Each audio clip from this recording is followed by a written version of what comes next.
Ireland's official state curriculum body has urged teachers to introduce themselves to students by announcing their own gender pronouns to the class. This is Ben Scallan and you're watching Gript Media. Before we start the video, please consider signing up via the link on screen to become a Gript Premium member, which comes with all sorts of perks and helps us to pay the bills and survive day to day. And also please like and leave a comment on this video to help us in the algorithm. And so with that said, on to the video. Ireland's national state curriculum body has urged teachers to introduce themselves to students using their own gender pronouns in an effort to make classrooms more inclusive. The advice comes from a document published by the National Council for Curriculum and Assessment, the NCCA, which is overseen by the Department of Education. And in a guide document entitled What Makes an Inclusive SPHE or RSE Classroom, teachers are urged to announce their gender pronouns to the class when they first meet students. When you greet your students for the first time, announce your name and pronouns, e.g., my name is Miss Murphy and my pronouns are she, her. This signals that you are cognizant and respectful of the fact that not everyone will use the pronouns that people expect or the name and pronouns that are on official records. The guide further recommends that teachers don't use gendered phrases like mums and dads or boys and girls, but instead seek to use so-called inclusive and gender-neutral language.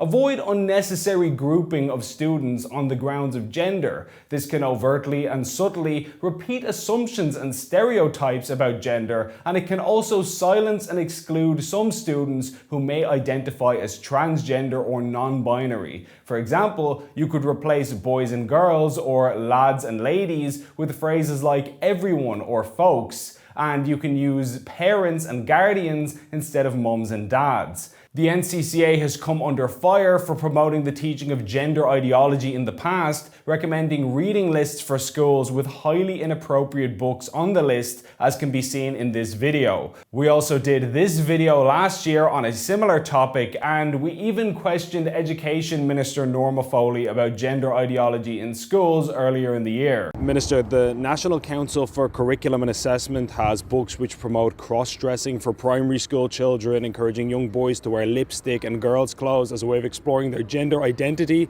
So my question is, do you understand why parents would be annoyed that young primary school children are being taught about gender ideology at school? Well, I think in the first instance, our schools are places of openness and welcome for all of our students, irrespective of their background, their gender, their ethnicity. They're places of inclusion. And I have worked in schools all of my life, and I know that that's the primary objective of the schools, to ensure that every child feels valued and valuable in the system. But do you understand why parents would feel concerned that this type of ideology is being promoted for very, very young children? And I want to be clear around this. We operate in our schools in a spirit of partnership with our parents, and with wider, and if I could just conclude, and with the wider section of, I suppose, stakeholders and partners within education. We retain within our schools parental consent at all times for parents to feel that they have freedom to withdraw their students from anything that's happening within a school environment. So, and I think that's important, and I know the value of that parental consent in schools, and I know the value of it in all other aspects of life, and I think that's important. So do you think it's appropriate that this kind of material is promoted in, again, primary schools for very, very young children, kids as young as 5 and so on? I think what is important is that our students in our schools feel that they are valued within the school system, and I equally feel that it's important that parents would have a right to determine what they want their students to avail of or not avail of within the school context, and indeed I would say outside of it. That's a personal view.